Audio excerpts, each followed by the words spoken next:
পায়ে অপারেশন হয়েছে। এখন কি কি কাজ করতে পারেন? এখন মোটামুটি আমি হাঁটা। নমস্কার, আমি দাস ফিজিওথেরাপি ক্লিনিক থেকে আসছি। আমার নাম Shubhankar Das, as a physiotherapist.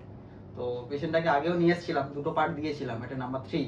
তো পেশেন্টটা নি রিপ্লেসমেন্ট করিয়েছে। তো এখন কি কি কাজ করতে পারে বা কি কি এরকম কি চলাফেরা করতে পারে সমস্তটাই দেখুন, এবং কতটা কি ব্যথা আছে, কি আদৌ যন্ত্রণা আছে কিনা সেটাও আপনারা নিজের মুখ থেকে, পেশেন্টের মুখ থেকেই শুনে নেন। আচ্ছা, ওনার নামটা একটু বলেন।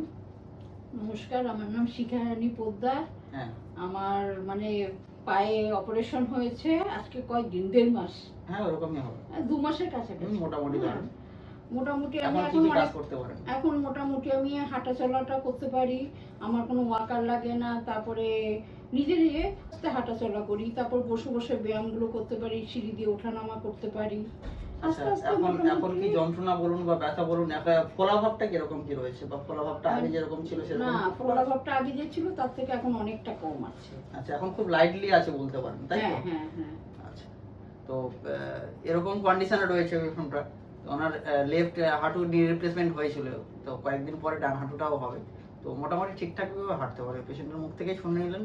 তো যারা যারা এখনো পর্যন্ত ভয় পাচ্ছেন বা ভাবছেন করবো কি করবো না, অবশ্যই অবশ্যই তাদের জন্য এই অ্যাডভাইসটা করে রাখলাম। না না, করে নিলে ভালো। একটু কষ্ট প্রথম দিকে হয়, তারপর ঠিক হয়ে যায়।